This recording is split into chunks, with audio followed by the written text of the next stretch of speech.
नमस्कार, मैं हूं करमवीर और आप देख रहे हैं देश और दुनिया। हमारे साथ हैं वरिष्ठ पत्रकार अफरोज जी सर। बहुत बहुत स्वागत सर। चार नमस्कार लाइनें हैं जी।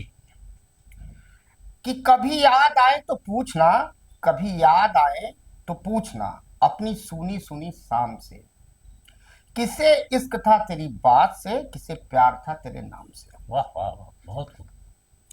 अब सर एक मामला हुआ। मोदी जी 15-15 साल तो हमारे ख्याल से 2002 से मुख्यमंत्री रहे। जी। आज प्रधानमंत्री हो गए 2014 में। हम्म, गरीब के बेटे थे, फिर ओबीसी हो गए, चौकीदार थे, फिर प्रधान सेवक हुए, फिर विश्व गुरु हुए और फिर नॉन बायोलॉजिकल हो गए। हम्म, अक्सर गुजरात का एक मामला पता चला हम्म, कि गुजरात में बनासकांठा जिला है और वहाँ का एक गांव है अलवाड़ा। हम्म, 7 अगस्त को एक ऐतिहासिक घटना घटी है वहाँ। हम्म, अलवाड़ा गांव में 6500 लोगों की आबादी है। इनमें से तकरीबन 250 लोग दलित हैं। हम्म। इस गांव में पीढ़ियों से स्थानीय नाई दलितों के बाल नहीं काटते थे, दशकों से। अच्छा, यहाँ बात हाँ, ये भी है कि हाँ, नाई जो है उच्च जाति के, हाँ, लाजमी बात है कि अगर वो दलित के नहीं काट रहे हैं तो यानी उच्च जाति के ही होंगे वो। जबकि अपनी नाई बिरादरी किस में आती है। और नाई तो हमें लग रहा है ओबीसी में आते होंगे। हम्म, अब उन्हें क्या था, उन दलितों को पड़ोसी गांव में जाकर ये सेवा लेनी पड़ती थी हम्म, और अक्सर भेदभाव से बचने के लिए अपनी जात भी छिपानी पड़ती थी। 24 साल से मामला चल रहा था सर। हम्म, तो वहाँ के जो बड़े बुजुर्ग थे, ऊंची जात के लोग भी जो थे, उन्होंने फिर एक मीटिंग की, पुलिस और जिला प्रशासन से मदद मांगी। हम्म, सोचिए, देश आजाद हुए 78-79 साल हो गया, अमृतकाल चल रहा है, हम्म, अब जाके ये हुआ है सर। हम्म। वहाँ के सरपंच है सुरेश चौधरी, उन्होंने स्वीकार किया ये बात। क्या कहेंगे सर? नहीं, देखिए, प्रधानमंत्री नरेंद्र मोदी ने 2014 के बाद से हम्म। क्रांति लाने जैसी बात कही थी कि न्यू इंडिया, नया हाँ। भारत। और ये और बता। सर वो चुनाव आयोग, ज्ञानेश कुमार गुप्ता नया चुनाव आयोग बना रहे हैं, सब नए हो रहा है देश में। हाँ। और जब कांग्रेस के खिलाफ वो बोलते थे, जी। मतलब खिलाफ क्या बोलते थे, वो जब अपनी स्पीच देते थे 2014 से लेकर अब तक, हम्म। तो अभी आते आते भी उन्होंने यहाँ तक कहा कि किसी की भैंस छीन ले जाएंगे, किसी हम्म। की मंगलसूत्र मंगलसूत्र ले उतार जाएंगे। लेंगे, किसी मतलब गरीबों के और दलितों के लिए वो ज्यादातर परेशान हाँ, दिखे दिखे और थे ओबीसी अपने आप को बताते हैं। कि और छीन लेंगे, ये कर लेंगे, वो कर लेंगे। राहुल गांधी की सदस्यता इसी में चली गई थी वो गुजरात में सर। हाँ। आज भी दलितों की बातें जगह जगह जाके इसलिए करते हैं कि जी। दलित वोट बैंक हमसे जुड़ा रहे। हम्म। तो जब वो चीफ मिनिस्टर थे गुजरात में, जी। तो कितने कितने 24 साल की बात है ये। हाँ, 24 साल। 24 साल से वहाँ कोई भी युवा, दलित युवा, कोई भी व्यक्ति हम्म। नाई की दुकान पर जाके बाल नहीं कटा पाता था। हाँ। और अब जा करके ये एक अभी हाल में जो 7 तारीख सात को। तारीख को एक वाकया हुआ है जहाँ पर एक दलित ने अपना हाँ, बाल कटाया। छौंगा जी चौहान, छोगा जी चौहान, 58 साल हाँ, के हैं। दलित हैं ये। हम्म। तो इन्होंने बाल कटाने के बाद ऐसा महसूस किया कि आज वो आजाद हुए हैं। हाँ। उन्हें मुक्ति का एहसास हुआ कि हम पर कोई पाबंदी अब नहीं है। हाँ, जब बाल हम कटवा बाल पाए। कटा भी नहीं पाते थे आज़ादी से पहले, और आज़ादी से लेके अब तक हम लोग को बाल कटाने के लिए हम्म। गांव छोड़ के शहर भागना पड़ता था। हम्म। नाम छुपाना पड़ता था, जाति छुपानी पड़ती थी। हाँ। तो अब मोदी जी के ही राज्य में इस तरीके की बात सामने आई है, हाँ, मोदी है तो तो मुमकिन है। उनके लिए ये एक बहुत बड़ी चुनौती है कि वो देखें कैसे हो रहा था इतने साल से। और गुजरात मॉडल की बात की जाती है पूरे गुजरात में, देश में। हाँ।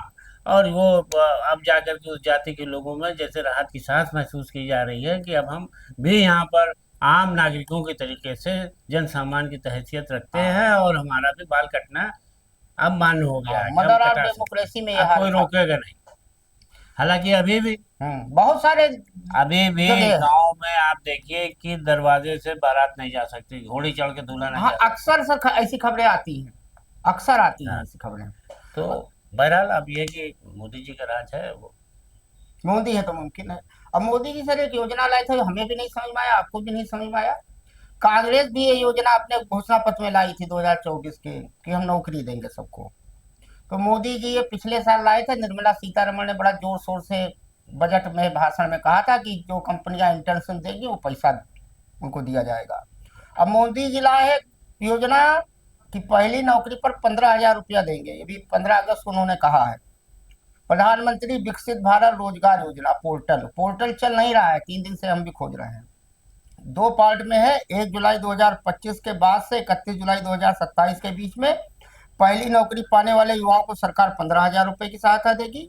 वहीं दूसरे भाग में नौकरी देने वाले नियोक्ताओं को भी सरकार नौकरी देने के लिए 3,000 रुपया देगी। हमको समझ में नहीं आ रहा कि 15 और 3 18 सरकार देगी कि कंपनी देगी, अब सब आप गोलमाल है। हाँ नहीं, सही कह रहे हैं। हम्म, अब बता आपने कहा। हाँ अच्छा, अब हमको तो यही नहीं समझ में आ रहा है कि नौकरी का कंसेप्ट होता है वेतन से, हाँ कि मैं आपका नौकर नहीं हूँ। जी आदमी जवाब दे मैं आपका नौकर नहीं हूँ।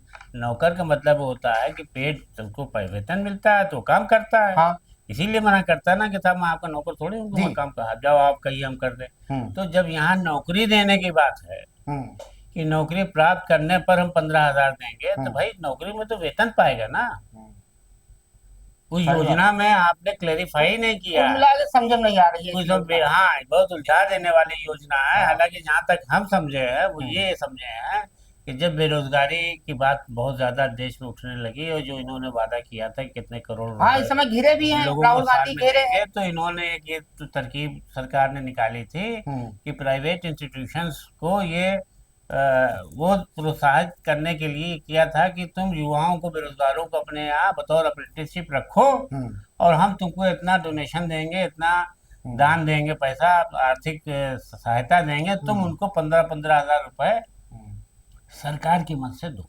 हम्म। देंगे हम उसको। तो वो अब ये समझ इसमें उनको नहीं नौकरी बोला, पाने वाले को देंगे। पता तो नहीं है जब उसमें सब नौकरी गोलमाल है। पालेगा आदमी तो उसको वेतन मिलेगा। हम्म, अच्छा, तो नौकरी पाया तो कितना वेतन, फिर 15,000 आपने दिया और 3,000 नियोक्ता को दे रहे हैं। नियोक्ता यानी जो जो एम्प्लॉयर है, जो नौकरी देगा उसको भी आप दे रहे हैं हाँ कि तुमने नौकरी दी, लो इनाम, 3,000 हाँ रुपया तुम भी लो।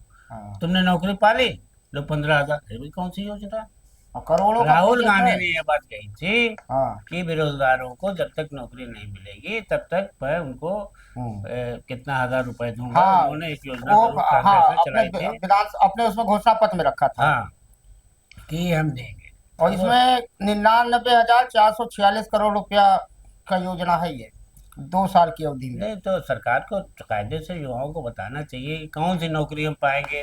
आप फंड दीजिएगा कि वो हमें नौकरी देगी, तो जब वो मोदी नौकरी जी आए थे सर तो आपको ये लोग कहे थे हर साल 2 करोड़ नौकरी देंगे, फिर कहे पकौड़ा तलो। ये वही वाला नियोक्ता तो नहीं है, आउटसोर्सिंग वाला की हाँ हाँ संविदा पर काम मिला हुआ है, इतना पैसा हम आपको दे रहे हैं। हाँ वो मनरेगा जैसे चल रहा है कागज पत्र में। अब sir income tax bill pass हो गया है। आपके मोबाइल व्हाट्सएप इंस्टाग्राम में सरकार जब चाहे तब त्याग झाग कर सकती है, ये हो गया कल्याण। अब सर 2014 में मोदी जी आए थे तो एक जनधन योजना खाता शुरू किए थे, हम्म, तो उसमें हमारा भी है। हम्म, तो हुआ क्या था, लोगों ने इस लालच में खुलवाया था ज्यादातर लोगों ने कि मोदी जी एक जुमला कहे थे, नहीं बाद में अमित शाह जी का ही जुमला है कि 15 लाख लाख आएंगे। हाँ। 15 लाख के लालच में बहुतों ने खुलवाया जनधन योजना।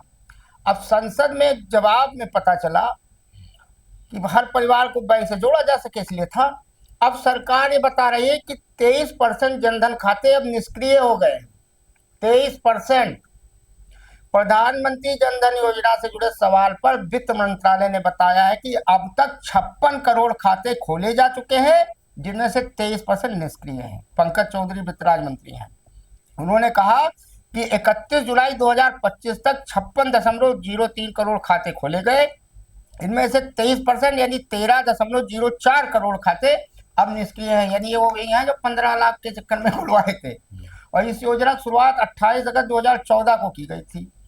और इस योजना के तहत खोले गए बैंक खातों में 2.64 लाख करोड़ रुपए जमा है, जी कोई निकाल ही नहीं रहा है। और वित्त राज्य मंत्री ने यह भी बताया कि सबसे ज्यादा 2.75 करोड़ निष्क्रिय खाते उत्तर प्रदेश में हैं, सबसे ज्यादा निष्क्रिय खाते। इसके बाद बिहार में 1.39 करोड़ और मध्य प्रदेश में 1.07 करोड़ ऐसे खाते हैं। क्या कहेंगे सर ये जनधन योजना? देखिए, उस वक्त तो ये जब सरकार 2014 में हुकूमत में आई, हम्म, सत्ता में आई भारतीय जनता पार्टी की, एनडीए की गवर्नमेंट, तो उसने गरीबों को लाभ अपनी योजनाओं का, सरकारी योजनाओं का देने के लिए बहुत सारी, इसमें ये आधार कार्ड को बड़ी अहमियत दी गई थी, जिसका आधार होगा उसी को मिलेगा। इस पर सुप्रीम कोर्ट ने यहाँ तक कहा था कि आधार कार्ड कोई बहुत जरूरी नहीं है कि आपकी योजना अगर वो नहीं बन पाया नहीं तो भूखा लेटा रहेगा। और आप ज्ञानेश गुप्ता आधार कार्ड को मान ही नहीं रहे थे जब तक सुप्रीम कोर्ट ने तो धरना नहीं यही किया। सब है। तो उस वक्त उन्होंने जीरो जीरो शून्य धन हाँ, पर, शून्य उस पर जीरो बैलेंस। जीरो बैलेंस हाँ। पर अमाउंट पर उन्होंने कि कोई अमाउंट नहीं और खाता सबने खुलवा लिया। हम्म। और ये लोगों को प्रोत्साहित किया गया क्योंकि गवर्नमेंट ने बैंक को निर्देश दिया था कि खाता खोल के हमको सूचित करो। टारगेट था सब बैंकों हाँ, को। तो बैंक हमारे डर के लोगों का खाता खोल रहे थे। हम्म। बाद में बैंक ने ही ऐसे लोगों का खाता बंद करना भी शुरू कर दिया। अब जो 2 साल तक नहीं अब जिसमें लेन इसमें देन वो होता। लोग बेचारे जो हैंड टू माउथ हैं, जिनके पास पैसा बचता ही नहीं, वो कहाँ जाएंगे? हाँ। तो ये 23% उन्हीं गरीबों का है जो कि इस लालच में या उसमें थे कि सरकार हमारा कुछ खाता खुलवा रही है, इसका मतलब हम्म। हमें जो महीना हम्म। पैसा डालेगी हमारे धन को आर्थिक सहायता के तौर पर, और वो कहीं नहीं है। हाँ, इसमें एक इंश्योरेंस कवर भी है 1 लाख का। 1 लाख ने शायद बढ़ के 2 लाख। हाँ, अब 28 अगस्त 2018 के बाद 2 लाख हो गया, लेकिन उसमें एक कांड है। हमने तो वो बंद कर दिया, इसीलिए बंद करवाया। उसमें हर साल आपका पैसा कटेगा 450 या कितना कटता है। तो हमारे पास फोन आया एक दिन, अच्छा तो हमने कहा, "ये बताओ मैडम कि अच्छा, वही पैसा इंश्योरेंस के हाँ, तौर पर हो। तो हमने उससे लेकिन इसमें तो दिया था कि साहब आपका अकाउंट जो है वो शून्य हो, इसमें कोई लिमिट नहीं है कि आप खाते में इतना पैसा जमा ही हाँ, रहना चाहिए, खाता आपका चला गया बंद नहीं रहेगा। अब उसमें कांड है सर। कांड ये है कि हमने उससे पूछा कॉल सेंटर वाले कि से। 450 रुपये जमा करिए, हाँ, हर साल कट जाएगा आपके अकाउंट से, जमा कर नहीं करना है आपको। आपका अगर अकाउंट में पैसा जब रहेगा तब हाँ, ना। कट जाएगा अगर है तो। हम तो इसीलिए रखते ही नहीं उतना पैसा। तो उसमें हमने पूछा ये पैसा मिलेगा कब, तो कहीं आप जब मर जाओगे उसके बाद मिलेगा। तो ये तो मियाँ का जूता मियाँ का सर, आप ही से पैसा ले करके हाँ, 100 लोगों से मरने पैसा, के बाद 100 आपकी। लोगों से लिया, अगर उसमें 10 मरे तो 80 लोगों का पैसा तो जमा ही रहता हाँ, है, बांट दिया पैसा। अब मान लीजिए हम मर इसमें जाए, कौन से आपकी जेब से जा रहा है? हम मर जाए, हमारे घर वालों को पता ही ना हो कि इंश्योरेंस था, तो वो पैसा तो मोदी जी के सूट में लग जाएगा। तो हमने कहा भैया मरने के बाद ऐसा पैसा लेके हम क्या करेंगे। अब सर एक मामला आया है, इसमें कंट्राडिक्ट है थोड़ा सा। हमने उसे भड़ाट.com से खबर उठाई है कि गुवाहाटी में असम के मुख्यमंत्री हेमंत बिस्वा शर्मा कांग्रेस में थे, और सबसे बड़े इस समय हिंदू भक्त तो ही हैं। 3000 बीघा जमीन जो है अडानी ग्रुप को दे दिया गया है। मामला हाई कोर्ट तक पहुंच गया है, और सुनवाई दौरान न्यायाधीश बहुत तेज चौके, इसका एक वीडियो वायरल हो रहा है। हाई कोर्ट के जज संजय कुमार मेधी ने 3000 बीघा जमीन की बात सुनकर हैरानी जताई और कहा कि यह तो पूरा जिला देने जैसा है, और ये आदिवासियों की जमीन है सर। खैर अडानी ग्रुप कह रहा है कि नहीं, ये हमारा मामला नहीं है, ये किसी और का मामला है। लेकिन सीमेंट फैक्ट्री है जिसको ये जमीन दी गई है, और है आदिवासियों का। अब ये हाई कोर्ट में चुनौती मिली है इसको। नहीं तो हाई कोर्ट ने तो पूछा है ना, हम्म। इस पर जो रिट दायर हुई है जी। उस पर जो है गवर्नमेंट से पूछा है, हाँ।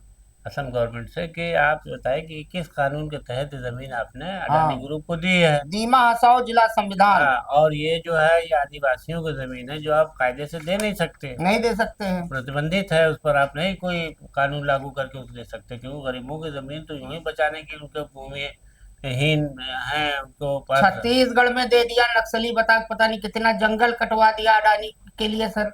वैसे भी देश में सर एक चलन हो गया है कि जहां जहां भाजपा डबल इंजन की सरकार है, वो एक चीज उनका पक्का हो गया कि अगर मोदी जी को खुश करना है तो अडानी को दान करते रहो। दान पुण्य में बड़ा विश्वास करती है भाजपा सरकार। ये चंदे का बक्सा हाँ, है। वो बक्सा लेके चलते हो। मोदी जी कहे नहीं थे चुनाव में नहीं कि नहीं, अडानी चंदे का बक्सा है कि इसमें डाल, हाँ डालो तो पुण्य मिलेगा, मतलब पाप कट जाएगा आपका सारा। अडानी अंबानी का हाँ, मतलब ये है कि वहाँ डालते रहो। वो बंबई में दे दिया, धारावी दान हाँ, कर दिया, छत्तीसगढ़ में जंगल हो गया दान। धारावी तो गरीबों की बहुत हाँ, बड़ी बस्ती है भाई। तो दान पुण्य बहुत जरूरी है। अफसर राहुल गांधी इस समय वोट अधिकार यात्रा निकाल रहे हैं बिहार में। ज्ञानेश गुप्ता का सांस फूल रहा है, भाजपा बड़े बड़े नेता नहीं बोल पा रहे हैं। फांस तो दिया राहुल गांधी ने, वो किताब जो एक संविधान की ओर लेके चलने लगे, मुसीबत हो गई है मोदी जी के लिए। आज नवादा में उनकी रैली थी, तो एक अब हर जगह मिल रहा है ऐसा। यहाँ आपकी एक बात आपने कही तो मुझे याद आ गई कि कल जो प्रेस कॉन्फ्रेंस हो रही थी विपक्ष की, तो उसमें उन्होंने मनोज झा ने हाँ, ये बात कही थी कि सब चीफ इलेक्शन कमिश्नर ने राहुल के इस काम को कि वोट की चोरी हो रही है, कहा ये संविधान का अपमान कर रहे हैं। हाँ, मेरा नहीं, संविधान का अपमान कर रहे हैं।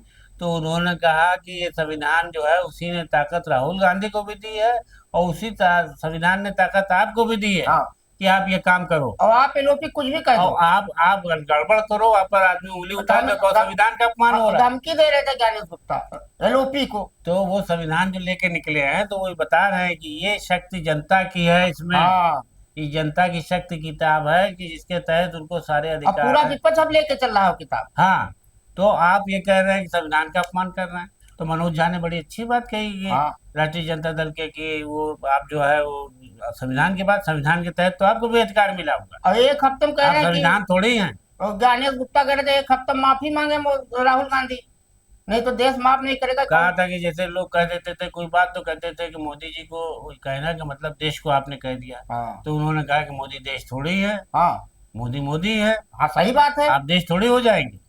तो ये चल रहा है देश में, लेकिन राहुल गांधी ने काम अच्छा कर दिया है बिहार में। और बड़े बड़े भाजपाइयों के लिए मुसीबत हो गए हैं राहुल गांधी। कोई भाजपाई नहीं बोल पा रहा है, और सबसे ज्यादा अंधभक्त परेशान है सर। अंधभक्त तो बेचारे बिल्कुल पूछे ना, क्या करें। अब बटोर रहा है बेचारे, चला चली की बेला है। हाँ, वो है चल मामला यही। तो अब चलते चलते भैया